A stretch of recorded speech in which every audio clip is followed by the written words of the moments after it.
This is Campus News, reporting the top stories from colleges and universities. Next on Campus News, researchers at NDSU are racing against the clock to protect wheat fields from a harmful disease. See how some students are making science look like magic. Learn why one MSUM athlete traded good weather for even better competition. Plus, area college students participate in a professional performance that heated up the stage. Good morning and welcome to Campus News. I'm Jessica Gulseth. And I'm Brian Ashburn. Researchers at NDSU are looking closely at wheat DNA in an attempt to find new sources of resistance to a potentially devastating wheat disease. Reporter Meredith Watney takes us to NDSU for a look at the research. During one of our worst winters, Maricelis Acevedo and Jason Zern are growing spring wheat in the NDSU greenhouses. We have developed these populations where we can study the effect of the resistant gene that we want to transfer to adapted materials. Stem rust variations common to the United States are under control due to years of resistance buildup. But a volatile new race was born in 1998 in East Africa, Eugene 99. If that race gets to the U.S., it will be devastating for our economies. To find a resistance, Acevedo and Zern inoculate wheat plants with a rust disease. Place them in a humidifier. Move them in the greenhouse for observation. We have brown-yellow spores. Then study the wheat's DNA. We want to try and identify just the part we're interested in, the disease resistance, and then incorporate it into some of North Dakota's material. By identifying these genes, breeders in North Dakota and nationwide can better prepare for the development of new resistant wheat varieties because these plants cannot naturally evolve fast enough. By protecting the wheat from diseases like the rust pathogens we can protect the yield and provide better food security and better commodity for the area. With the world's wheat bread basket in our own backyard, NDSU researchers know their findings could impact the whole world's food supply. With photographer Darby Fike, Meredith Watney, Campus News. Acevedo said they are getting close, but still a couple years from successfully developing UG99 resistance. MSUM is seeing a growing number of marijuana complaints on campus.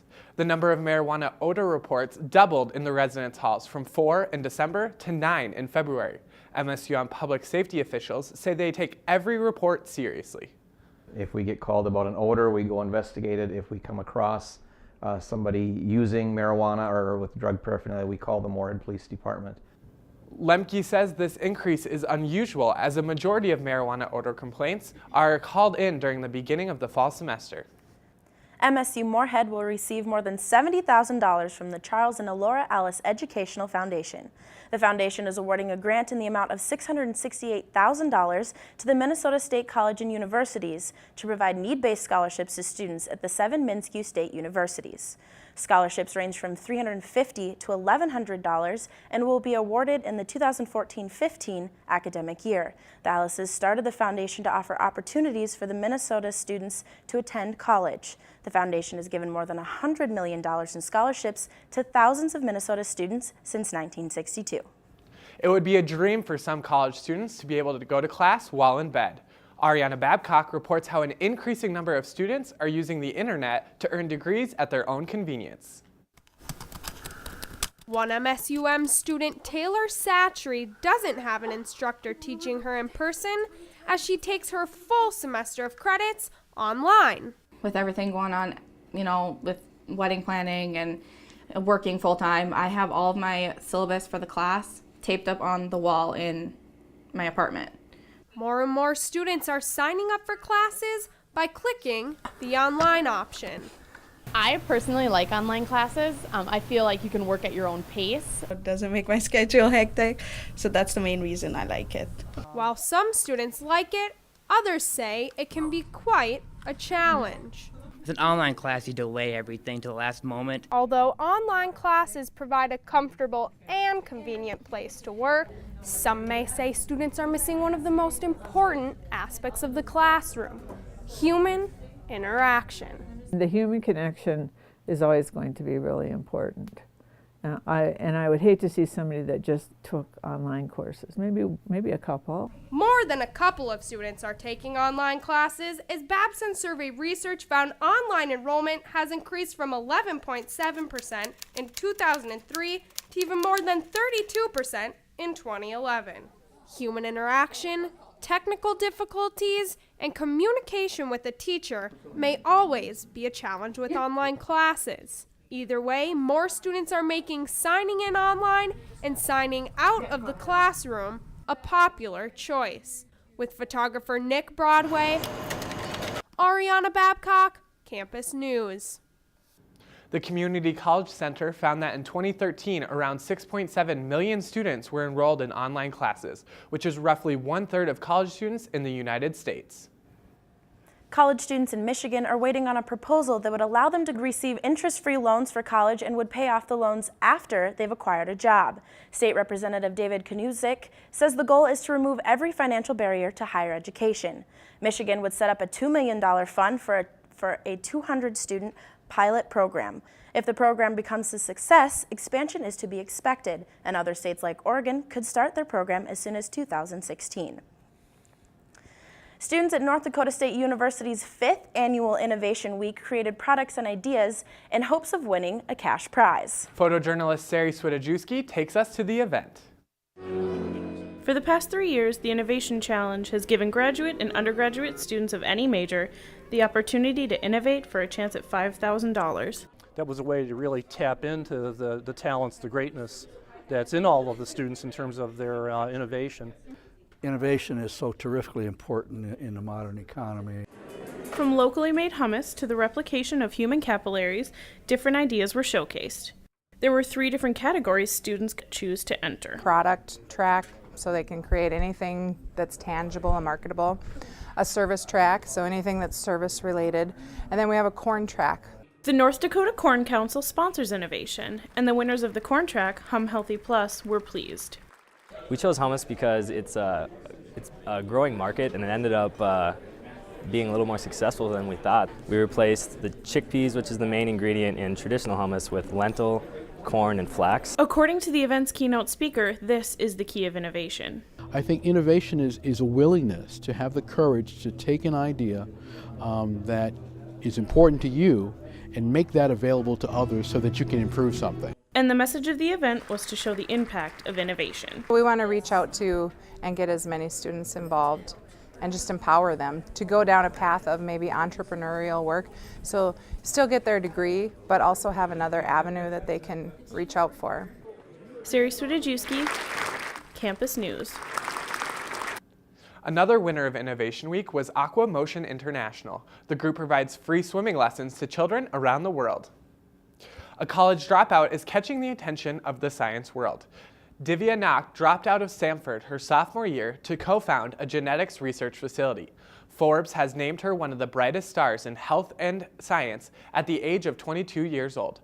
She has also started a nonprofit organization for other medical researchers. In the past, Knock created a soil that has helped prevent forest fires. Now, Knock is helping to further stem cell research. Math is often a challenging subject for many college students. At MSU Moorhead, the mathematics department is doing what they can to help overcome this difficulty. The Math Learning Center at MSU Moorhead is the place to go whenever students have a question, need help, or have a problem in math. The goal is for students to be able to understand and apply math problems into other areas of their homework by working alongside a tutor. Students can drop in anytime between 9 and 6 or go to the connected computer lab where they can work on their assignments. With our developmental math courses, we encourage them to do that, to come and do their homework in the presence of a tutor so they have help right there when they come up with a problem. Fitting says math is important no matter what career path students go into. She says the purpose of the Learning Center is to help students succeed in what can be a tough subject for many. NDSU architecture students are building an unusual project, but not for themselves. Reporter Ariana Babcock migrates to the woodworking shop to get a closer look at the Architecture for the Birds competition. NDSU sophomore Allie Hatcher is spreading her wings as she learns how to build a home for one of her most unique clients, a bird. She's taking a break from designing buildings and is getting dirty while sanding, sawing, and piecing together a birdhouse. It's actually being put into use because a lot of our designs for buildings don't actually get built. The project required each student to study a specific bird and architect. They must then design the birdhouse based on the architect's style while making sure they are satisfying the bird's environmental needs. The birds are clients. It's like it's kind of like actually designing for a person almost. After 2 weeks of hard work, Allie Hatcher turned pieces of scrap wood into a birdhouse featured as a piece of artwork in the Plains Art Museum. A lot of them are really proud of the work. I think afterwards they like to give it to their families. While some students may give it to their families, other students say they will put it to a good cause. If any students want to offer up their birdhouses to be auctioned, and then the money would be donated to Habitat for Humanity, we would strongly encourage that. I'm measuring up the walls to my birdhouse right now. Students may have been surprised when getting an assignment to build a house for a bird. They found out we were designing a birdhouse. Kind of a random assignment, but it actually has turned out to be kind of fun. Not only did some students say it was fun, but Vorderbruggen says it teaches them architecture lessons to possibly help them land on a better branch for their future. With photographer Megan Nearing, Ariana Babcock, Campus News. This is the 4th annual Architecture for the Birds competition. This year, 48 birdhouses were entered into the competition. Some think law school may be a bad investment, knowing that a student needs at least 3 years of school to graduate. A Cleveland law school wants to show students the investment is worth the risk. Cleveland Marshall College of Law is now offering a new Master of Legal Studies degree. The degree is given to students who decide to drop out after 1 year. School Dean Craig Boise says the opportunity removes some of the financial and personal risk of applying for a law degree. The value for this degree is under debate among many law educators. 6 students were heating up the Hanson Theater at Minnesota State University Moorhead as they performed with the James Sewell Ballet in their rendition of Inferno. Photojournalist Melissa Steffen shows us how the performance wowed and shocked the audience. Point shoes, flexibility, and elaborate costumes are all aspects of classical ballet. The James Sewell Ballet stepped out of the box and onto the stage with a new perspective on how to create a ballet. And we're doing projections as the set. And so there's, images of trees creeping in, and it's like doing a movie and a show all at the same time. We're also involving 6 students from MSUM in the process, and so they've been working with James and doing improvisations and then learning with the company, and it's really been fascinating. These students got the opportunity to participate in exercises that helped create the movement for the show. What they had us do was they would have us, they would give us a phrase or a concept and then just improvise from there. They've taught me so much about what it's like to work with a professional company and how much that I myself can grow as a performer and as a dancer. Turning the Inferno into a dance was no easy task. And trying to reduce this really complex and detailed story into more primary colors in a way so that we can put it up on stage in a way that's tellable or showable through dance rather than speaking. Before the show, students were excited to watch something different. I'm expecting not a typical ballet. I think it's going to be dark. I think it's going to be twisted. There's going to be different types of dance, contemporary, normal ballet.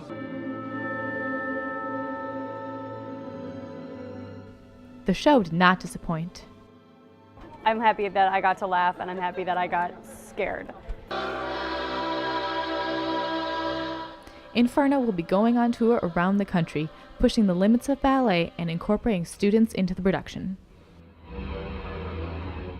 Melissa Steffen, Campus News. If you want more information about the Inferno tour or the James Sewell Ballet, you can check them out at www.jsballet.org. From dancing to singing, many dream of seeing their name in lights and performing on the big stage. For 4 young singers in the Fargo-Moorhead's first ever Young Artist program, that dream is coming true. Reporter Jocelyn Horstowski takes us to meet the groundbreaking musicians. For Colin Levin, Performing opera is life. Being able to live and breathe in the classical music world is like nothing else. Colin Levin, Keely Bosworth-Borland, Hillary Ginther, and Kyle Tomlin are the first 4 members of the Fargo-Moorhead Opera's Young Artist Program. Young Artist Program is essentially an apprentice artist program. It's a way for them to be heard and be seen by people who are out on the national scene. It feels fantastic to be like the one person who is your voice type that was chosen to be here. It helps the singer know that we're on the right track.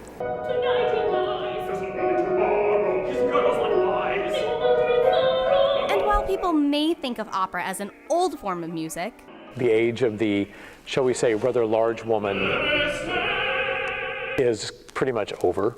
the work that these 4 young artists are doing is the most current form of the art. We're also understudying the roles in the world premiere operas that the Fargo-Moorhead Opera is putting on this year. Wherever the next stage may be for these young artists, one thing is certain. Their love of music and performance will only continue to grow as their careers take off. With photographer Alyssa Eidsness, Jocelyn Horstevsky, Campus News. The next performance for the young artist, The Poe Project, is tomorrow, March 30th at 2 p.m. Students can get in for $5. One MSU Moorhead student has made music that has caught the attention of some of Hollywood's biggest stars. 2013 MSUM graduate Amanda Nygaard wrote the song playing during the opening credits of the HBO documentary Paycheck to Paycheck, The Life and Times of Katrina Gilbert. The song Bird Flew Hard was written in 2010 by the Fargo group Amanda Standalone and the Pastry Shop Girls. The documentary follows the struggles of a poor woman in America. It debuted in March. Usually the library is a quiet, tranquil area to relax and study. One NDSU administrator changed all of that with his love for jazz. Reporter Hannah Corey brings us to his band. NDSU Administrator Bill Law recently had the chance to showcase his love for jazz and improv in an open forum at NDSU's library. Law got to show why he's so passionate about jazz. It's the excitement of playing with a group, it's that interactive nature of playing jazz, where you're listening to each other and you're communicating through music. Law performed along with Matthew Patnode on saxophone, Cindy Berlinger on keyboard, and Lance Testman on drum set. Together they answered questions about how to effectively improvise. The thing that collectively binds us together as jazz musicians is the love of improvising, where you have that freedom to sort of play around, not with the structure of the tune, not with the time, or that basic beat, but play around with everything else, and you have that opportunity to communicate, in a wordless way. That's very exciting. Strumming along on the bass, Law and his friends perform piece after piece, demonstrating improvisation in different styles of jazz. Law says the group had never played together before, but because of the freedom improvising gives, they were able to give a great show. That's a big part of improvisation, is being able to communicate effectively with music. And when that's happening, when it's really happening, you can take the music to the moon. Not a night of improv at the club, just a day of jazz that broke the silence of a university library. With photographer Hans Kammerer, Hannah Corey, Campus News. The presentation was part of the NDSU's library's monthly speaker series. And now we turn it over to Kenny Buck for a look at this week's sports. March Madness has been so maddening, so many broken brackets. I know all my brackets were busted, but at least the Bison had something for us to cheer about this past weekend. This past weekend was arguably the greatest weekend in North Dakota basketball history, as the Bison traveled to Spokane, Washington for the NCAA tournament. The 12-seeded Bison took on number 5 seed Oklahoma in what became one of the best games of the weekend. The Bison saw themselves down by 3 with 11 seconds left until a 3 from Lawrence Alexander pushed the game into overtime. Then NDSU pulled away in the last minute, completing the upset 80-75 for the Bison's first NCAA tournament win in school history. There wasn't much time to celebrate the win, though, as NDSU took on San Diego State just 2 days later. The Bison lost 63-44, ending their season But nevertheless, the weekend was a huge success for NESU basketball. Basketball was not the only sport NESU made headlines in this past weekend. Senior wrestler Stephen Monk had a meet to remember in Oklahoma City for the NCAA Wrestling Championships. Monk wrestled all the way to the semifinals before losing to the #1 seeded David Taylor of Penn State. Monk moved on to face Virginia's Nicholas Sulzer for third place. The Bison wrestler trailed 6-2 entering the third period before Monk pinned Sulzer for the win. With the third place finish, Monk becomes the highest NCAA championships finisher in school history. Monk ends his career as the second winningest wrestler all-time in program history with 134 wins. The harsh Minnesota winters can cause some people to bolt for a warmer state, but one MSUM athlete left the sun to shine in her own way for Dragon Athletics. Reporter Tim Bullock introduces us to the California cool Tia Knight. Tia Knight has come a long way in terms of distance and skill as a track athlete. Knight, from California, was recruited to run for MSUM. In her first year on the Dragons track team, she broke the school record for the 60-meter dash and was made team captain. A little tougher than I thought it was going to be coming here, but it's definitely good competition that I enjoy. While the competition may be tough, it didn't slow her down. Knight qualified to compete in the 60-meter hurdles and dash at the national championship. It's a big accomplishment for me. It's probably one of my biggest accomplishments. As she gets ready to compete in the national meet, Knight knows what she needs to do in Winston-Salem. I have to stay mentally focused on me and running my own race and just being confident. Confidence will be important, as Knight will be facing the best sprinters and hurdlers in Division II. With photographer Thor Thompson, Tim Bullock, Campus News. At Nationals, Knight placed 15th in the 60-meter dash and 17th in the 60-meter hurdles. It's not often club sports get recognized on a national level, but a club at Minnesota State University Moorhead has done just that. The MSUM club baseball team has recently been ranked 15th in the National Club Baseball Association Division II polls. The poll includes other D2 club baseball teams like Wisconsin, Arizona State, and Penn State. After placing second in last season's regional tournament, the team isn't letting their ranking go to their heads. It's nice to start getting a little recognition, but we understand that a ranking is kind of just a nice thing to have, but it doesn't really impact the season at all. The Dragons recently played in Plant City, Florida, and won 5 out of their 7 games. Other students might choose to hit the books or even hit the hay when they finish class. See how an MSUM sophomore takes after-school activities to a whole new level. This is not your usual after-school activity. MSUM sophomore Kira Olias spends much of her extra time knocking guys around. She practices at Red River Golden Gloves, where she is greatly outnumbered by male competitors. Her gender difference does bring its challenges. Oh, it's a girl, and like when I get into spar with them, they're like, oh, I can't hit her, I'll hurt her. It's like, no, hit me, I can take it. Running and lifting weights isn't enough training for Kira. She likes to kick it up a notch and spar with other boxers. But when it comes to competing, it's a single sport. I like that it's an individual thing, like I get out of it what I put into it. It's not me and like 6 other people on the team. But at the same time, you get like the team atmosphere. Kira has learned many of her techniques from retired boxer Jesse Barbett.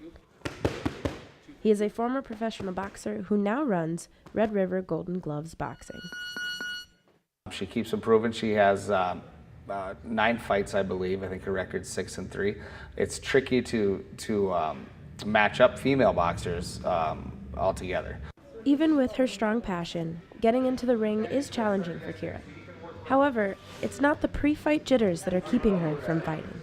It's maybe not like the mental or the physical side of it. For me, it's like the getting fights and staying motivated when I don't get fights because I'm a girl. Like, that's what's hardest for me. Getting fights lined up is a constant struggle for Kira.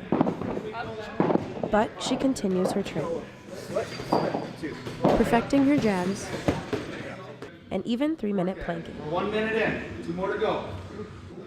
All preparation for a fight that may never come. Jessica Gulsa, Campus News. Kira hopes to get more fights as women's boxing programs continue to grow throughout the region. So would either of you guys Want to step in the ring with a girl like that? Probably not. What about you, Kenny? I know I wouldn't stand a chance. Yeah, me neither. Thanks, Kenny. You may think physics is all about numbers and chemical elements, but one group of students is transferring their classwork into a fun experience for many. Reporter Oniza Ohikari takes us to the scene of the fun experiments. This is probably the last thing you expect to see in a classroom. Not for this group of physics students at MSUM who put on the physics show. With a vortex cannon, exploding balloons, and more intriguing experiments, the Society of Physics Students has a mission behind their show. This is all about outreach. It's about showing people what physics can be. A lot of times we just see equations on a board or an old professor talking and using words that we've never heard before, and none of it really makes sense and it all seems very scary. But these students have been able to convince the audience that physics can be far from scary.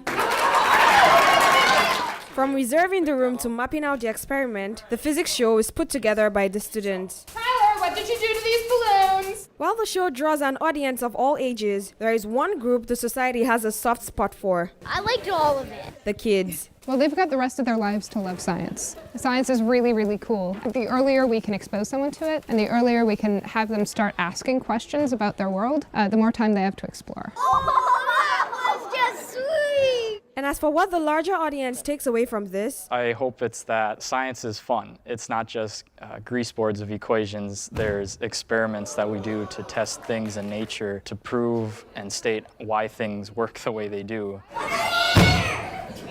to the members of the Society of Physics Students, they may just be organizing a show.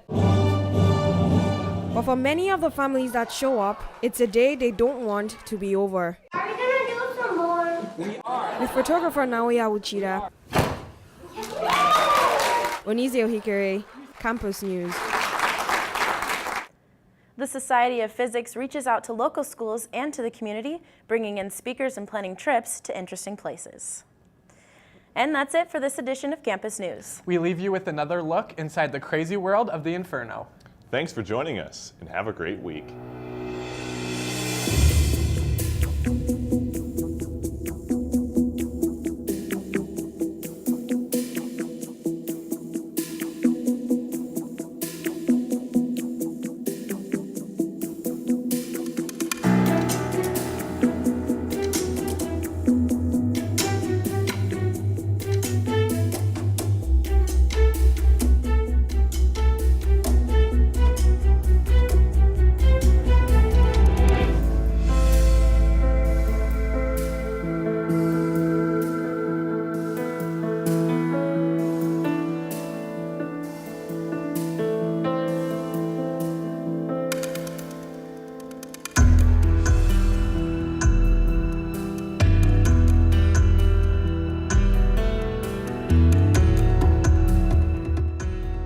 Campus News is produced by the Television News Workshop in the School of Communication and Journalism at Minnesota State University Moorhead in cooperation with Prairie Public Television.